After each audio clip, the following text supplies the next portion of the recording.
Misalnya seseorang bertobat. Dulu umatnya Nabi Musa ada yang menyembah anak sapi, ijel itu. Harus tobat. Itu tobatnya ekstrim betul. Kalau tobat sekarang kan cukup istighfar sama istighosah. Kalau dulu enggak, liyak tulal bari umingkum al mujrima, yang terbebas dari dosa menyembah anak sapi, membunuh yang terlibat atau pernah menyembah anak sapi. Makanya ayatnya apa? Fatubu ila bari'ikum faqtulu anfusakum. Ya, jadi orang-orang yang pernah menyembah anak sapi itu tobatnya apa? Faqtulu anfusakum. Sebab itu semua ulama berkewajiban menerangkan nasa mansur. Sampai Sayyidina Ali suatu saat ada mubalek atau ustadz itu ngajar di masjid, ditanya, kamu tahu nasa mansur enggak? Enggak tahu. Terus kata Sayyidina Ali, berhenti jadi mubalek, lisensinya dicopot. Dicopot, kemudian halakta wa ahlakta, kamu rusak juga merusak. Kenapa demikian? Logikanya begini, semua nabi itu kan panutan. Saya ulang lagi ya, semua nabi itu panutan. Tapi kalau kamu tidak tahu nasaman, so jangan-jangan kamu ikut nabi sebelum kamu, yang nasahnya itu syariatnya sudah apa? Mansukhoh, sudah di nasah. Itu kayak kasus Sunda Wiwitan ini. Itu gak mau punya Nabi Muhammad karena kurang keren, kurang sepuh. Nabinya langsung Nabi Adam. Resikonya adalah beberapa aliran sesat itu, aliran yang kurang benar itu, zaman Nabi Adam kawinan otomatis sama saudaranya. Lalu masa sekarang kita membolehkan kawin sama apa? Kalau sama Nabi Adam mau tidak mau. Karena yang cowoknya ya bin Adam, putrinya binti. Lalu Allah bikin satu sunnah yang suami istri itu harus beda, yaitu satu kandungan itu melahirkan satu pasang. Dan mulai dulu memang pasangannya orang jelek itu orang cantik. Makanya agak sial itu yang perempuan-perempuan itu. Memang mulai dulu gitu, kalau cantik itu kesunatannya dapat jelek. Nanti sama-sama masuk surga, karena yang cowoknya ibadahnya syukur, yang ceweknya sabar, itu nanti sama-sama. Nah kebetulan si Qabil itu ganteng sekali Qabil. Berpasangan dengan Labuda itu jelek gembrot, pokoknya tidak cantik. Enggak lah, kebalik. Qabil itu berpasangan sama Iklimah, jadi Qabil ganteng, punya adik kandung namanya Iklimah itu cantik sekali. Yang Habil itu rapati apa? Berarti yang Habil apa? Ya tidak pati ganteng, berbarengan dengan Labuda juga tidak pati cantik. Nah karena tadi ya berarti Qabil bareng siapa? Iklimah, Habil, Labuda. Maka untuk kawin ini nggak boleh satu kandungan. Jadi dulu karena nggak ada perbedaan ibu bapak, mau tidak mau beda, yang penting beda. Yaitu akhirnya apa? Qabil dapat Labuda, yang Habil dapat Iklimah karena beda kandungan. Itu sudah cukup. Nah, akhirnya kan nggak terima si Qabil. Masa orang ganteng dapat orang jelek. Jadi mulai dulu itu maunya orang ganteng ya dapat orang cantik, nggak terima. Tapi Allah ngatur seperti itu. Akhirnya terjadi percekcokan. Nah, dulu itu semuanya itu religius, sehingga ukuran percekcokannya masih religi, yaitu ya gini saja, kita ngadakan kurban, yang diterima itu yang menang. Ya ternyata dalam kompetisi itu yang menang siapa? Habil. Akhirnya Habil jadi menikahi siapa? Iklimah. Kalau sekarang kompetisinya kan siapa paling kaya ya menang. Lebih gampang. Nah kemudian bayangkan misalnya, ya saya ini menerangkan nasa mansukh. Kita semua sering ngomong, sering berkoar-koar, sering menyarankan atau mewajibkan para nabi itu panutan dalam semua perilakunya. Ternyata ada beberapa perilaku yang sudah dinasakh atau dihapus ketentuannya oleh syariatnya Rasulullah Shallallahu Alaihi Wasallam. Maka mengenali nasa mansukh itu keharusan dalam ulumul Quran. Ya, makanya Allah mengatakan apa? Manansakh min ayatin aw nunsiha pasti na'ti bi khairim minha aw misli. Jadi saya nerangkan nasah mansukh itu dua sesi. Satu sesi antar nabi, dua di internal syariatnya apa? Nabi. Sekali saja hari ini tok, sudah setelah itu anggap pinter sudah. Kalau Sudah, jangan tanya lagi. Nah, ada beberapa lagi syariat yang masalah metode. Dulu Nabi Nuh itu dibolehkan oleh Allah, saking mangkelnya sama orang kafir.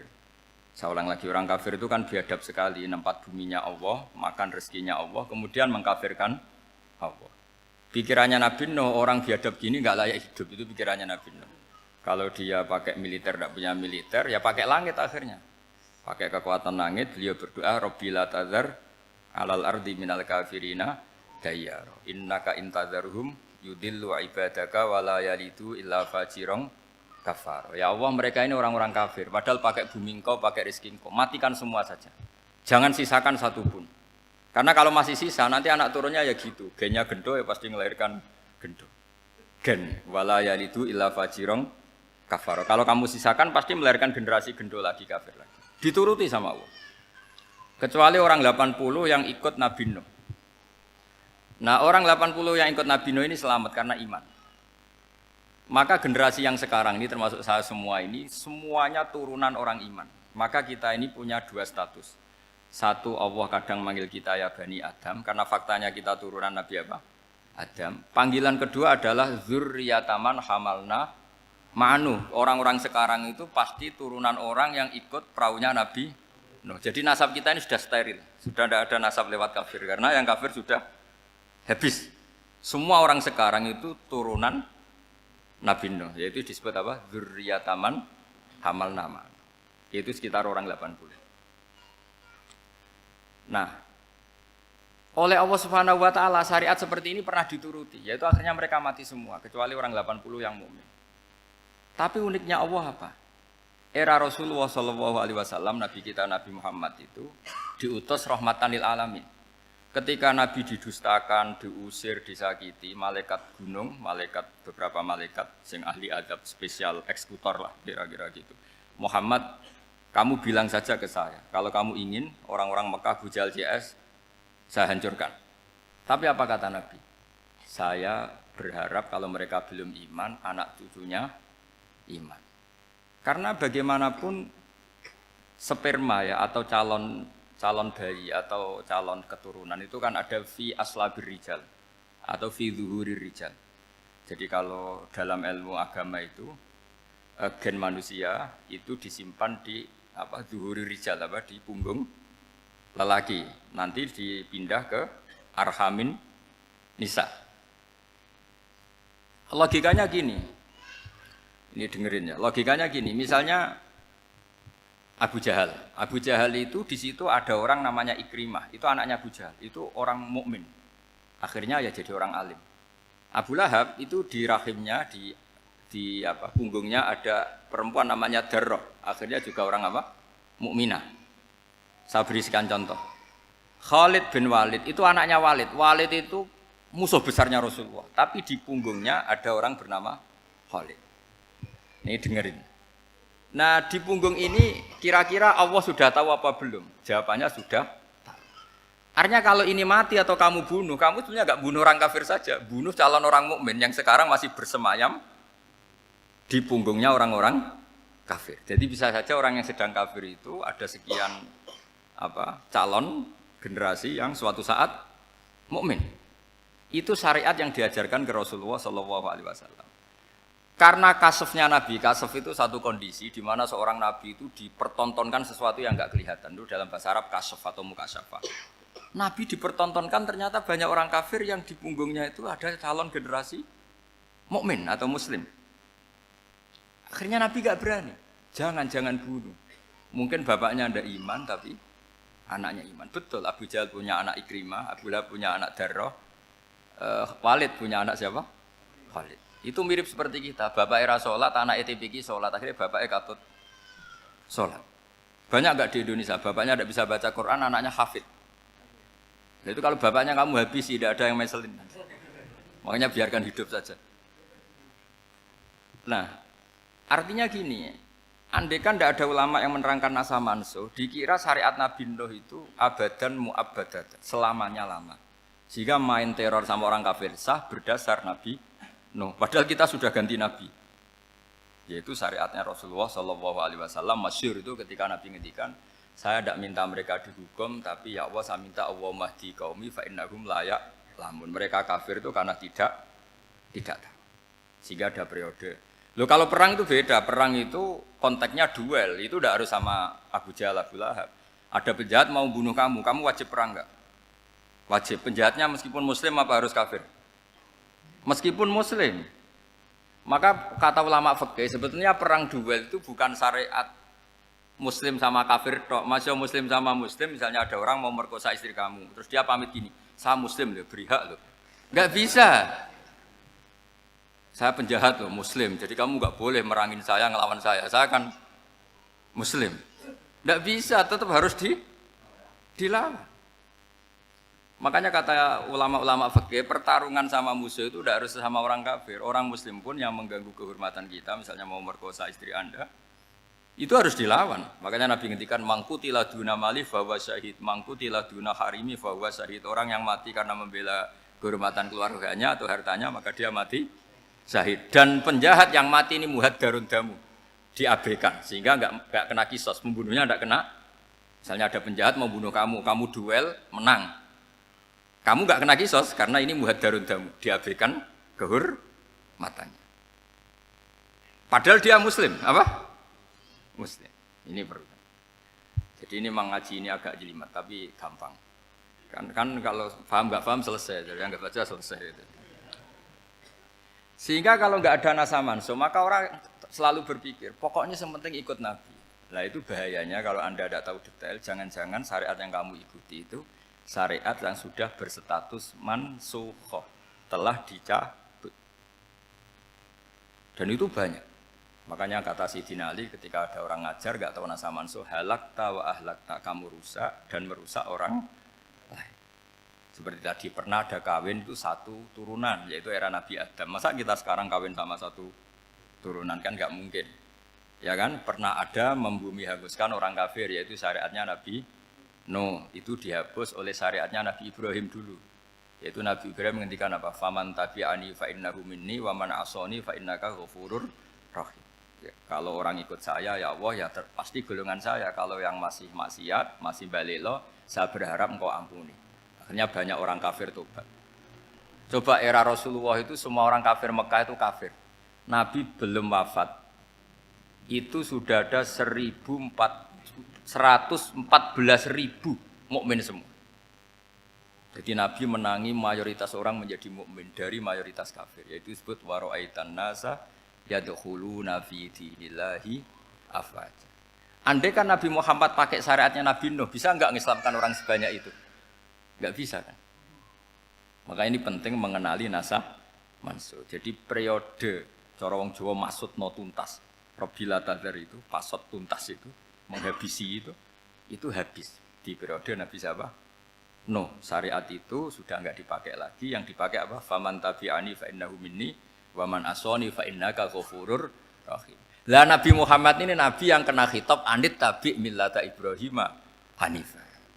Jadi masternya Nabi Muhammad itu mentornya Nabi Ibrahim. Sehingga syariatnya ya faman tabi'ani fa innahu minni wa man asoni fa innaka ghafurur rahim. Tidak syariat Rabbila tadar alal ardi minal kafirina daya.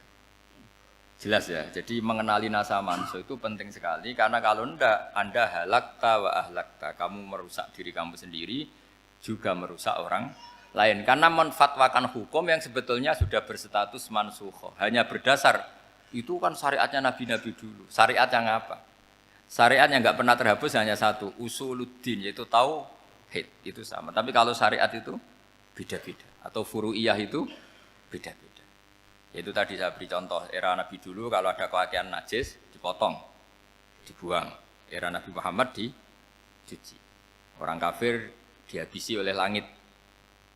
Era Nabi Muhammad enggak boleh, bahkan didoakan Allahumma hdi qaumi fa innahum la ya'lamun. Di Qur'annya apa? Wa in ahadum minal musyrikin astajaraka fa'jirhu hatta yasma'a kalamullah tsumma ablihu ma'mana. Jadi kalau ada orang kafir enggak boleh main dihabisin mereka, beri peluang untuk mengkaji kitabullah. Hatta yasma'a kalamullah. Kalau mereka sudah berpeluang ngaji, harus tsumma ablihu ma'mana, harus dijamin keamanan. Ya, karena apa? Dzalika bi annahum qaumul la ya'lamun. Bagaimanapun mereka memang karena tidak tahu. Nah, kenapa tidak tahu? Enggak. Karena tadi mereka tertutup oleh kultur yang beratus-ratus tahun. Mbah-mbahnya mereka menyembah batu, menyembah berhala. Ya tahunya itu ya Tuhan. Bagaimana Anda bisa menjelaskan sesuatu yang sudah beratus-ratus tahun kan tidak gampang. Maka ada periode dimaklumi, apa? Kalau era sampean kan, mosok waktu disembah saking gobloknya orang, kamu lahir kan sudah nyembah Allah, tidak nyembah batu.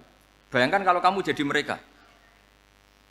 Wong perut kamu saja disuruh makan pizza sakit kok, karena saking lamanya makan sambal kan gitu. Kamu bilang perempuan Indonesia saja cantik kok, saking lamanya jadi orang Indonesia. Padahal orang Indonesia tanyakan orang Eropa, cantiknya di mana? Kamu lahir di Afrika, bilang orang Afrika itu cantik, tanyakan orang Eropa, cantiknya di mana? Hitam gitu kok. Jadi orang itu pasti terkooptasi oleh sekelilingnya. Orang Afrika akan bilang, wanita Afrika itu cantik. Coba tanyakan orang Eropa, cantik apa enggak? Belas. Orang Eropa yang kulitnya gitu, kata orang Eropa indah, kata sampean. Koyok anaknya kebu katanya.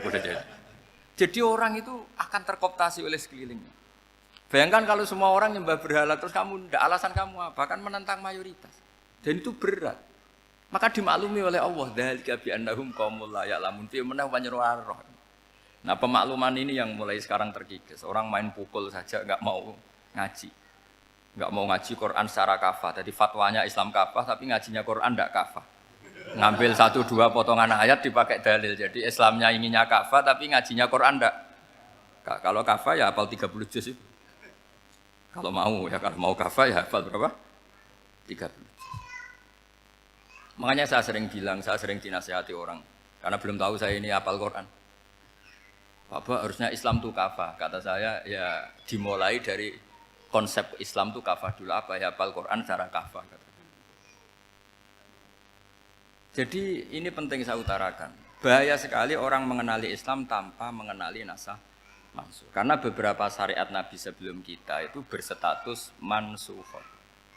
Terus contoh berikutnya. Ini nasah mansuh antar Nabi apa khusus internal Nabi? Antar Nabi aja nggak selesai nih sampai subuh aja nggak selesai. Contoh yang paling keren mungkin cowok semua senang. Nabi Dawud dulu istrinya berapa? 99. Nah itu kalau masih halal itu kan berarti jenengan tuh punya istri berapa? Wah itu kan ngeri betul. Punya satu aja repotnya gitu, apalagi berapa? Punya 99. Terus kamu bilang gini, ini kan syariatnya Nabi Dawud, Nabi kan bisa diikuti. Pernah ada periode di mana seperti itu boleh. Jadi makanya mau tidak mau, ngenali nasah mansuh itu harus. Kalau enggak ya kamu masih berkeyakinan, boleh beristri berapa? Nah ini penting saya utarakan, makanya Sayyidina Ali itu kalau ngetes calon mubaligh, kira-kira kalau Kemenak dulu inginnya apa? Sertifikasi apa? Mubaligh. Itu tanyanya gitu. Ta'rifun an-nassa wal mansuh, kamu apa tahu nasa mansuh? La. Jawabnya Sayyidina Ali, halak tahu ahlak tahu, kamu orang yang rusak. Karena tadi takutnya ada syariat yang sudah mansukhah dipakai. Itu tadi misalnya kita ini tidak umatnya Nabi Nuh, tapi pakai syariat Robbila tadar alal ardi minal kafirina. Terus ketiga begini, misteri manusia itu. Dan ini kita tidak pernah tahu sampai kiamat, tapi ini ilmu harus kita diskusikan. Misalnya saya ini namanya Bahauddin. Saya sekarang hidup sampai 2019 sekarang. Kan hanya Allah yang tahu berapa turunan saya sampai kiamat dan statusnya kayak apa. Donald Trump juga gitu. Donald Trump itu sekarang kafir, tapi kita tidak pernah tahu nanti turunan keberapa ada yang Muslim. Lah turunan yang calon Muslim ini diletakkan di mana kita tidak tahu. Yang jelas kalau kamu bunuh itu katut itu. Artinya gini, logika membiarkan orang kafir itu ya ada logikanya. Nah, logika membunuh karena mereka mau membunuh kita ya ada logika fikihnya karena kalau kita ada membunuh dibunuh. Makanya semuanya hukum ini terus bergantung al-hukmu yaduru ma'ilatihi wujudan wadan. Di sini terus dipertemukan. Makanya semua nabi itu kalau yang namanya membunuh pasti pas perang saja karena ini kondisi yang memang pilihannya hanya dua, kalau nggak dibunuh ya membunuh. Ada duel lah itu. Maka ini butuh kajian fikih dan orang nggak boleh subjektif dalam hal ini.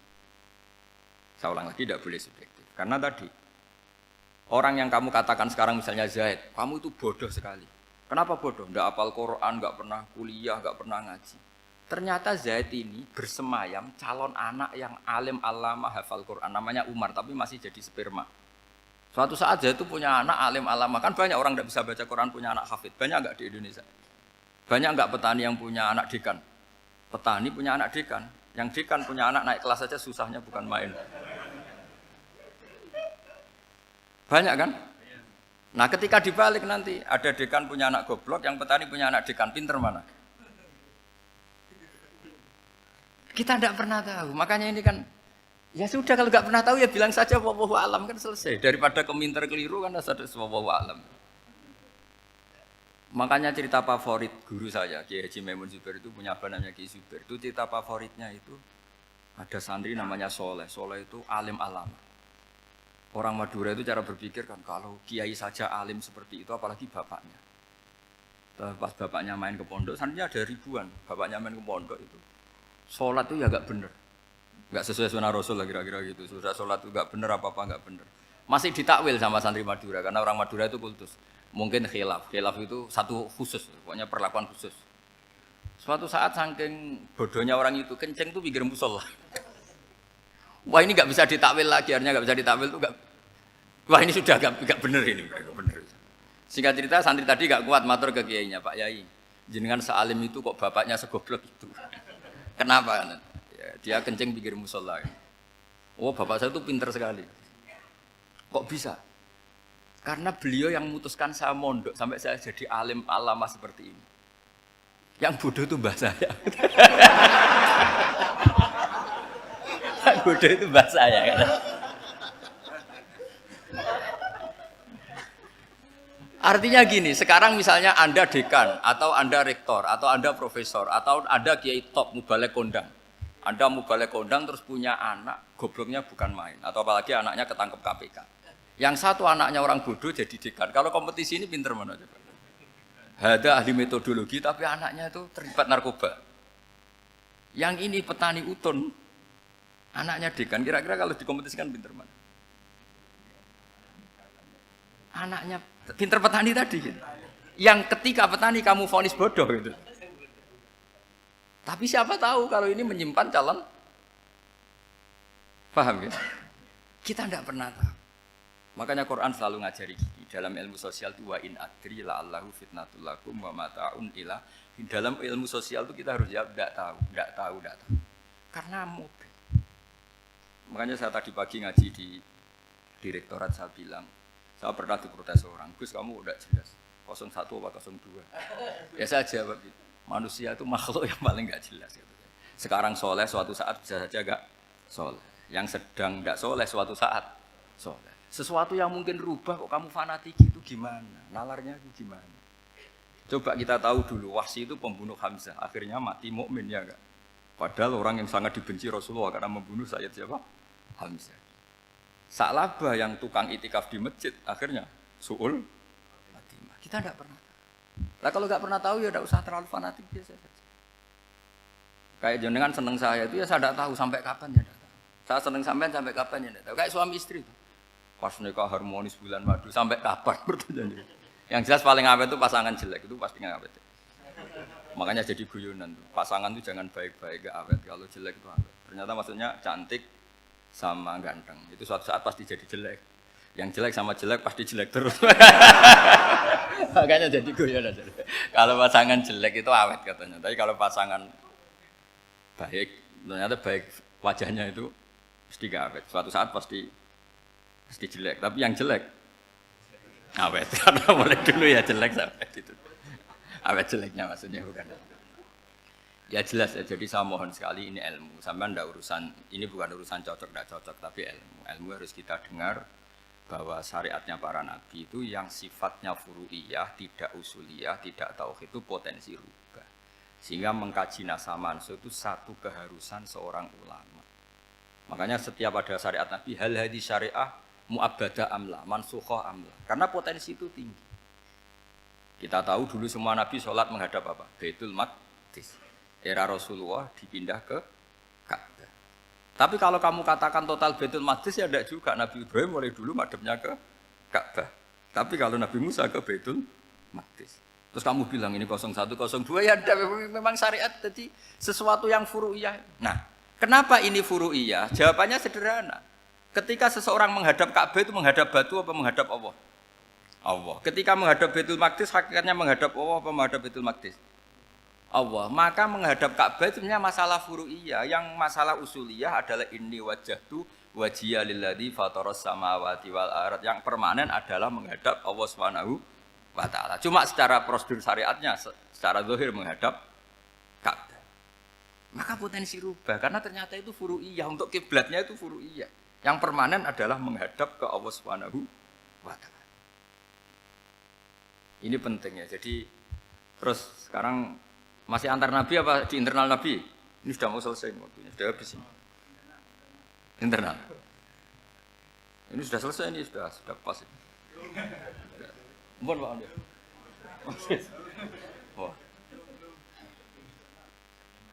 Jam ini sudah. Sampai mana tadi? Diteruskan apa enggak? Sudah ya, sudah kayaknya sudah.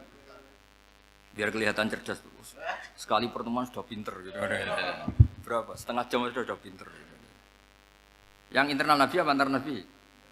Internal ya, sudah sekarang ke internal. Kalau internal lebih banyak lagi contohnya. Yang masyhur tentu masalah Baitul Maqdis. Dulu Rasulullah pernah sholat menghadap Baitul Maqdis 16 bulan. Berapa? 16 bulan. Kila 17. Pokoknya khilafnya hanya 16 dan 17. Kalau ada bilang 10 bulan berarti gak pernah ngaji. Khilafnya, karena khilafnya itu hanya 17 sama 16. Akhirnya sama Allah diminta, disuruh menghadap ke Ka'bah. Saya ulang lagi, itu tetap masalah antar nabi sebetulnya. Begini, makom itu kalau dalam bahasa Arab bukan kuburan. Kalau di Indonesia kan makomnya Sunan Bonang itu kan kuburan. Kalau makom dalam bahasa Arab itu sesuatu yang pernah dipakai singgah itu namanya apa? Makom. Lalu Rasulullah itu pertama di Medina itu madhep Baitul Maqdis itu 16 bulan. Orang Yahudi senangnya bukan main. Sampai mereka bilang gini, Muhammad tuh gaya-gaya nantok punya agama baru. Tapi kiblatnya ikut kita. Baguslah anak itu katanya. Masih tahu diri katanya. Bagus katanya itu masih tahu diri. Jadi senangnya bukan main orang Yahudi. Karena kiblatnya Muhammad sama dengan mereka. Ya tentu mereka jangkar Muhammad, bukan Sayyidina Muhammad atau Rasul Muhammad karena mereka masih enggak iman.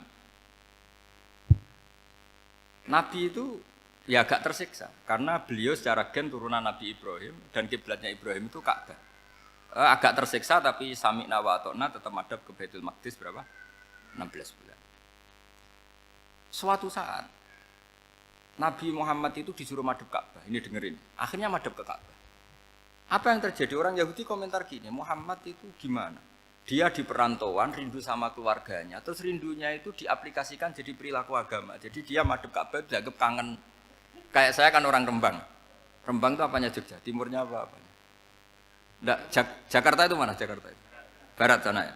Ibaratnya saya orang Jakarta, terus merantau di Jogja. Dulu kiblatnya itu menghadap ke timur. Terus ketika madhab ke barat kata sampean, wah itu padune kangen apa? Keluarga. Juga kurang ajar orang Yahudi. Jadi orang Yahudi itu memang paling pinter bully. Makanya kalau sampean tukang bully itu ya agak-agak ya enggak. Saya enggak ngomong agak ya, pokoknya agak-agak ya. Pinter bully orang Yahudi. Makanya enggak ada orang debat sepinter orang Yahudi. Yang bisa ngalahkan hanya Tuhan itu. Orang Yahudi yang bisa ngalahkan hanya Tuhan. Sayyidina Ali orang paling terkenal cerdas. Itu kalau sama orang Yahudi itu pusing. Karena ya apa logikanya itu? Saya beri sekian contoh. Ada orang Yahudi tanya gini, Muhammad, kalau kambing mati itu yang bunuh siapa? Ya Allah, mati langsung itu. Agama kamu itu aneh, Mak. Yang langsung sentuhan Allah haram, tapi yang lewat tangan-tangan jahil manusia malah halal. Harusnya itu yang halal kan orisinal langsung Allah yang bunuh. Jadi utaknya itu aneh, dari cara berpikir itu aneh.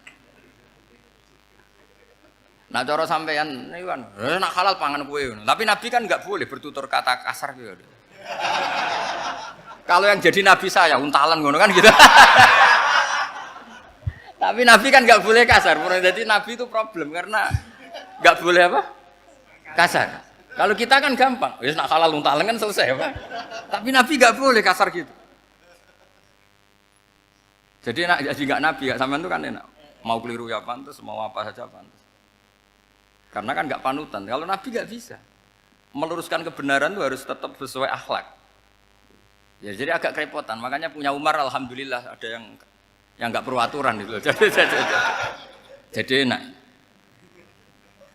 Jadi ya itu memang aturannya harus itu. Coba Nabi itu perang tapi nggak boleh bunuh. Kayak apa susahnya? Beliau jadi sasaran tembak tapi nggak boleh bunuh. Kalau sahabat kan enak, duel, relax, santai, bisa tarung. Kalau Nabi nggak boleh.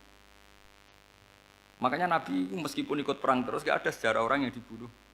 Ya, hanya satu peristiwa itu pun dibaca orang kafir, ditangkis Nabi, pedangnya kembali ke dia mati. Tapi nggak ada yang Nabi. Karena Nabi kalau pembunuh nanti itu terus kayak pendekar kan susah juga punya Nabi kok. Habis perang misalnya Nabi tanya, Muhammad habis serang berapa? 1000. Ya repot juga punya Nabi mantan apa? Pembunuh meskipun yang dibunuh orang kafir, tapi kan kayak apa ya? Fitrah manusia itu akan menolak kepemimpinan orang yang gitulah pokoknya nggak bisa diterangkan itu. Makanya Nabi itu nggak pernah bunuh meskipun kayak apa musuhnya tapi nggak pernah bunuh. Untungnya di sekeliling orang-orang yang tadi. Jangan bilang tuh suka bunuh ya, pokoknya perang gitu ya. Perang dengan bunuh itu beda loh. Ya. Kalau perang itu fair apa? Fair. Sampai mana tadi? Nabi Ibrahim ya. Makom tadi saya ulang lagi. Nabi Muhammad menghadap ke Baitul Maqdis itu hanya Allah nuruti. Ini loh Nabi betul. Tahu betul bahwa di antara syariat adalah Baitul Maqdis. Karena semua Nabi pernah berkiblat Baitul Maqdis. Tapi Nabi ketika menghadap ke Ka'bah, Nabi juga dibilangin sama Allah. Ini loh syariat yang benar. Karena Ka'bah juga kiblat sing a'taku. Lebih tua ketimbang Baitul Maqdis. Maka disebut Ka'bah Atiqah. Ilal Baitil Atiq. Kalau Quran bahasakan Ka'bah apa? Wal yatawafu bil Baitil Atiq. Atiq itu tua sekali. Ya sudah. Ketika berstatus tua itu orang Yahudi seneng, mergo roh kelirune Muhammad. Mereka nantang, Muhammad ayo debat terbuka. Nabi rawuh. Bagaimana Anda bilang Ka'bah itu kiblat tertua? Wong Ka'bah itu pertama yang menghadap sana itu ya kamu. Semua Nabi menghadapnya ke Baitul Maqdis. Terus Nabi Muhammad mulai berargumentasi ilmiah tadi. Enggak, Ka'bah itu kiblatnya Ibrahim.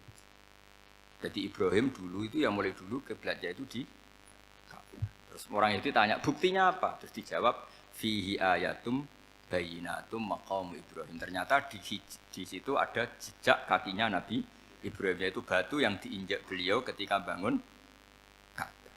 Itu argumentasi ilmiah. Lah barang orang Yahudi kehilangan ilmu itu gobloknya orang Yahudi. Makanya yang bisa mengalahkan Yahudi hanya Allah Subhanahu wa taala.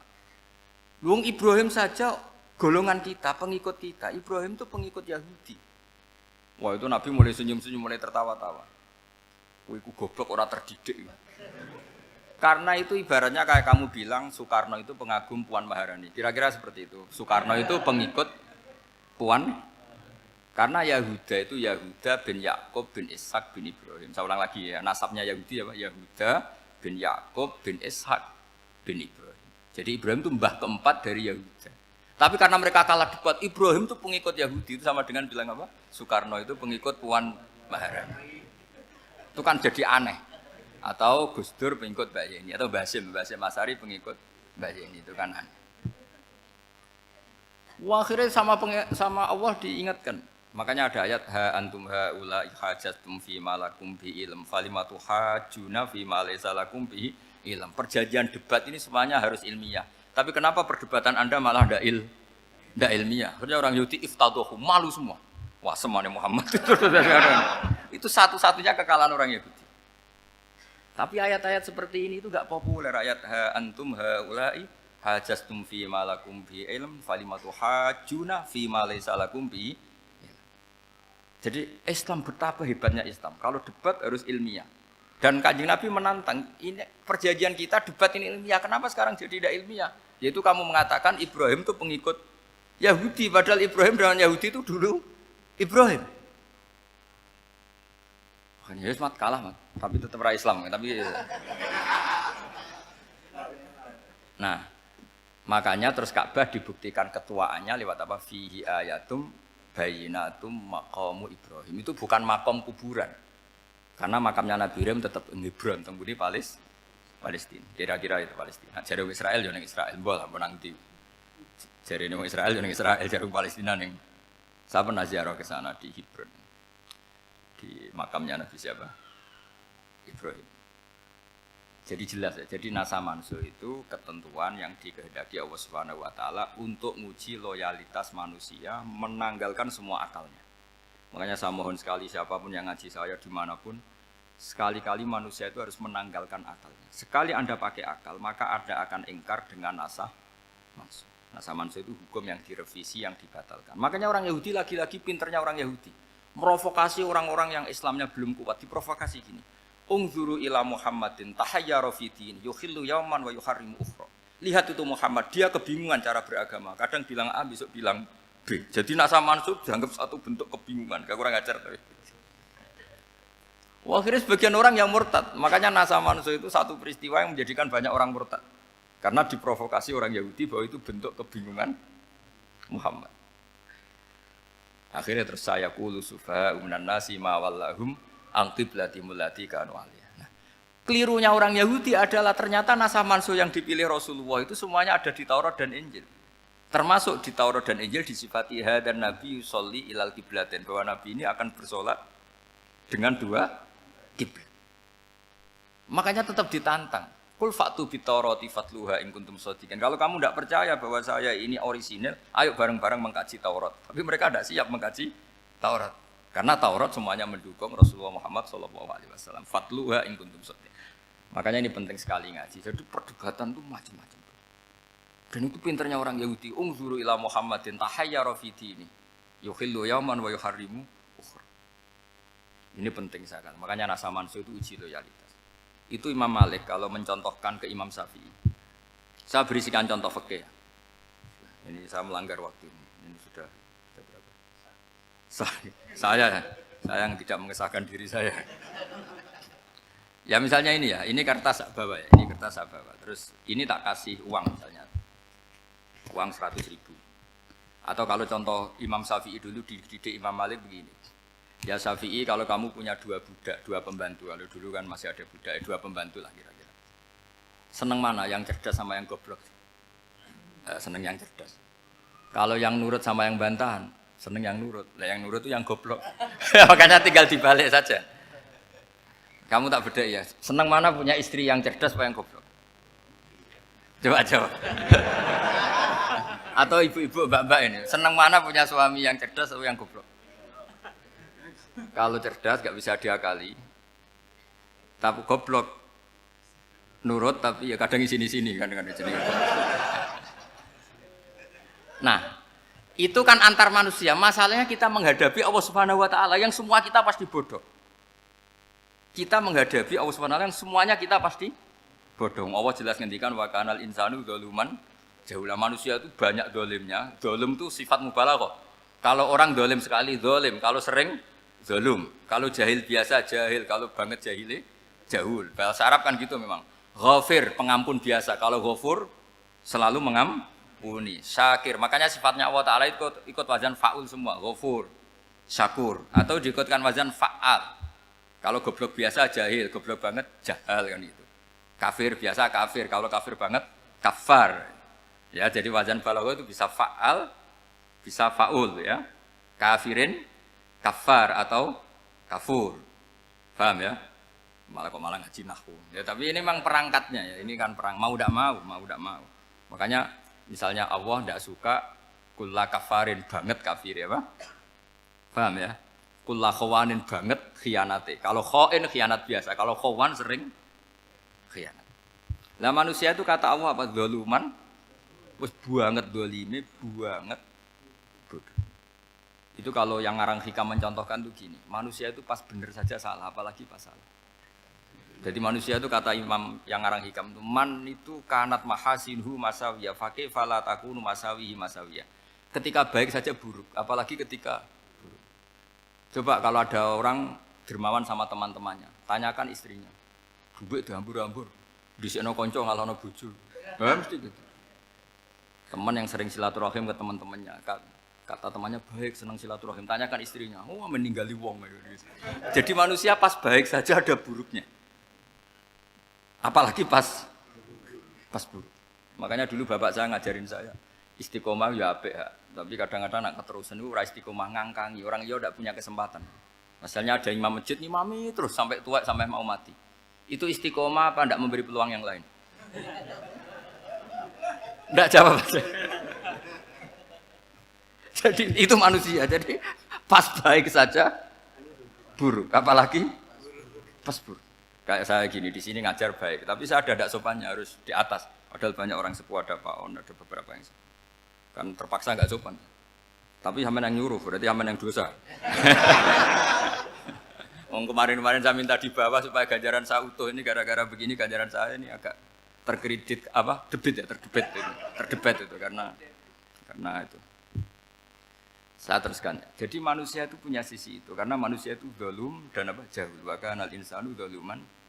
Problemnya ini ngadepi Allah yang selalu pinter, yang kita selalu bodoh. Misalnya gini, kamu ditanya Allah. Ini contohnya Imam Malik. Ikla hadi sokhroh, fa inna tahtaha dhahaban. Coba bongkahan batu itu kamu angkat, di bawahnya ada emas. Lalu budak yang pinter berlogika, oh disuruh buka itu karena ada emas toh. Berlogika. Kalau budak yang goblok enggak, ya disuruh ya diangkat saja. Ada emas apa enggak karena perintah ya diangkat. Yang satu nurut karena perintah, yang satu nurut karena ada emas, ada sesuatu. Logikanya suatu saat Tuhan tuh hanya bilang gini tok, ikla hadis sokhroh, batu itu angkat. Yang nurut yang goblok permanen tadi, kan langsung ngangkat. Yang pinter, ini ada apa lagi Gusti kok harus diangkat? Ya gak ada apa-apa, nyuruh saja kata Allah gitu. Wah tidak bisa, sesuatu harus ada alasannya. Itu kira-kira mangkel loh Pak? Oh mangkel. Nah, logikanya manusia seperti itu. Makanya dua murid pinter, di rakyat pinter, presiden ya susah mesti demo. Goblok ya susah di sini-sini uang. Ini kan nggak ada pilihan. Memang manusia itu nggak ada pilihan. Nah sekarang masalahnya gini di fikih ini saya kembali lagi ke fikih.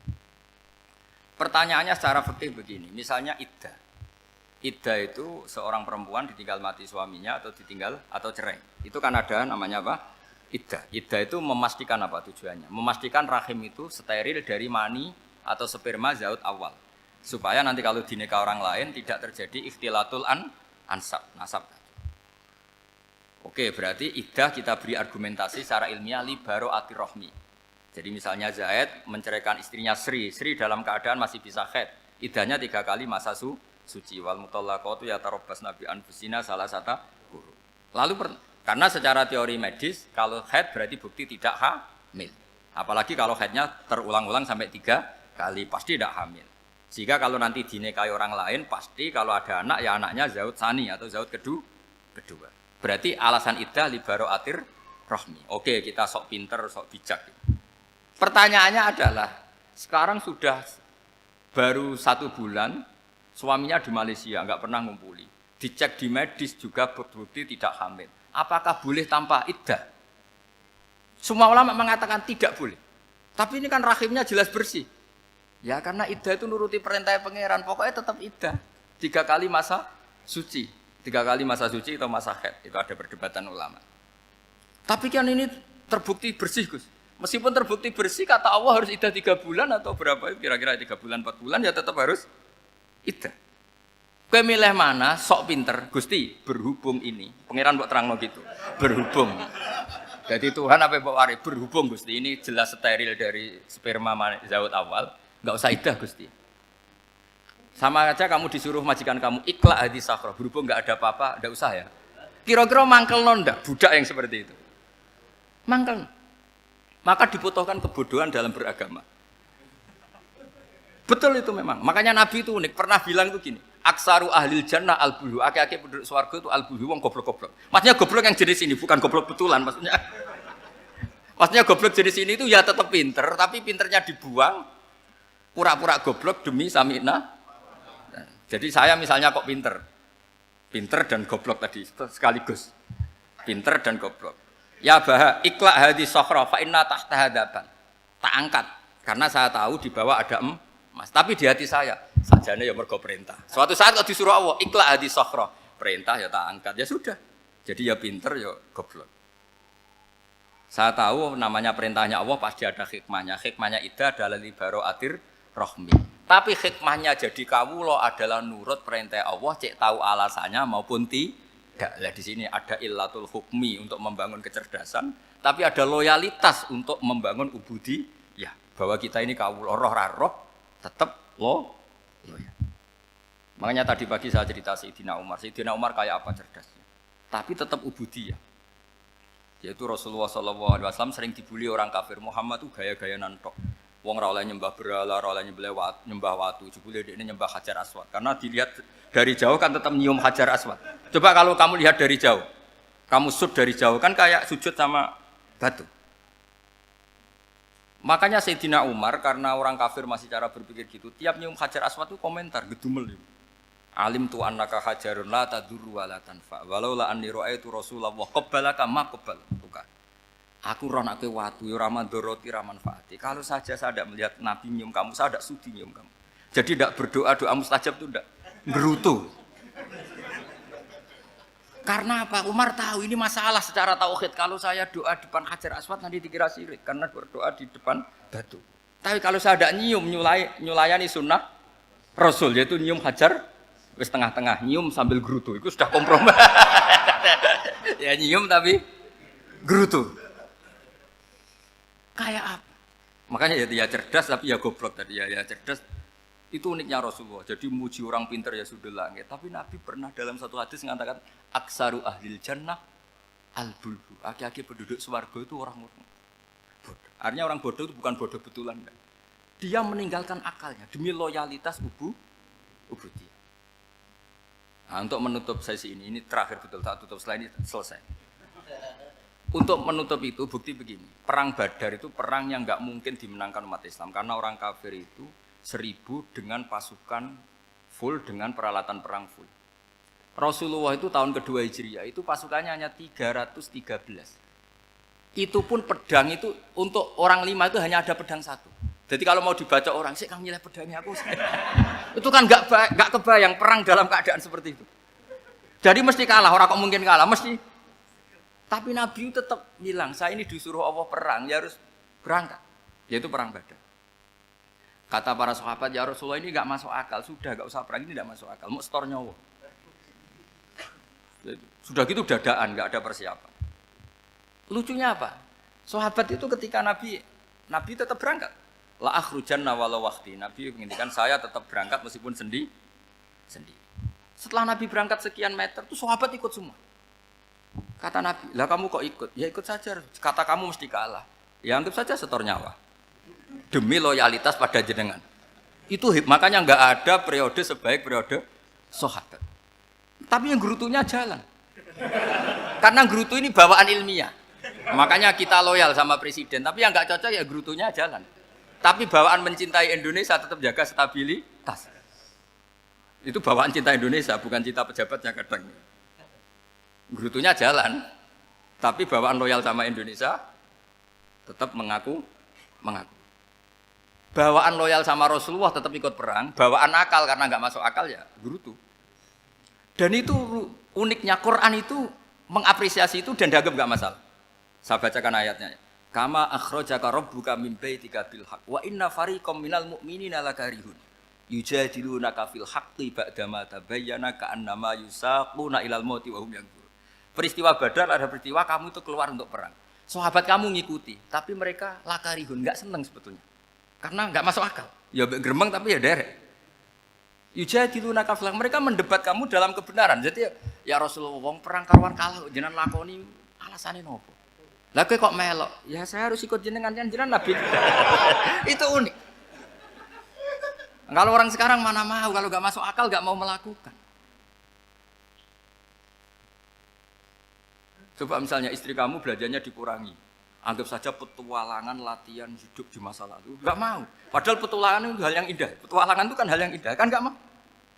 Oh ngirit aja alasan. Tapi lucunya kalau dijak camping bermiskin-miskin di hutan mau. Karena karepe dhewe, tapi nak suami yang ngongkon. Ayolah seminggu ini kita model miskin, anggap saja petualangan masa lalu. Enggak mau.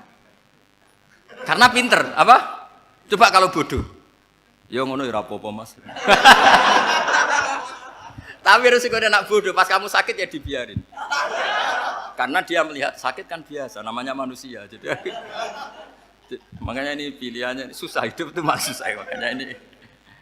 Jadi uniknya Quran gitu, Quran itu membolehkan psikologi manusia. Makanya Allah ngendikan kutiba alaikumul qital wa huwa kurhul lakum. Ya saya tahu kamu tidak suka perang. Allah yang ngakui bahwa kurhul enggak apa-apa. Tapi ketidaksenangan kita harus dilawan demi mengikuti Allah dan misalnya perempuan Allah juga gitu, wa ashiruhunna bil ma'ruf. Gauli istri kamu muamalah secara baik. Kata Allah fa in karihtumuhunna fa asa an takrahu syai'a wa ja'alallahu fi khairan kasira. Mungkin ada watak yang kamu tidak suka, tapi di situ ada kebaikan. Allah ngaku yang namanya suami mesti ada watak yang enggak suka dari istrinya. Juga sebaliknya lebih banyak lagi yang suami istri kamu tidak suka watak kamu. Juga enggak suka hidung kamu, wajah kamu banyak lah enggak disuka. Tapi demi kestabilan negara suami istri ini, mereka loyal, justru itu bagus. Maka jagalah ilmu, juga jagalah loyalitas. Itu yang perlu saya utarakan. Jadi makanya agama ini dibangun dua. Satu kecerdasan hikmah, yaitu ya al-hukmu yaduru ma'ilati wujudan wa adaman. Tapi juga ada ubudiyah, bahwa agama ini milik Allah. Maka sami'na wa ata'na. Karena begini logikanya, saya ulang lagi masalah batu. Iqla hadis sokhra fa inna tahta hadaban. Terus saya angkat. Pembantu saya ngangkat. Dia saya gaji atas nama apa? Nurut kan? Atas nama menemukan emas apa atas nama nurut? Nurut, karena emas itu juga penemuan saya, milik saya. Ngangkat batu yang enggak ada emasnya juga atas nama nurut.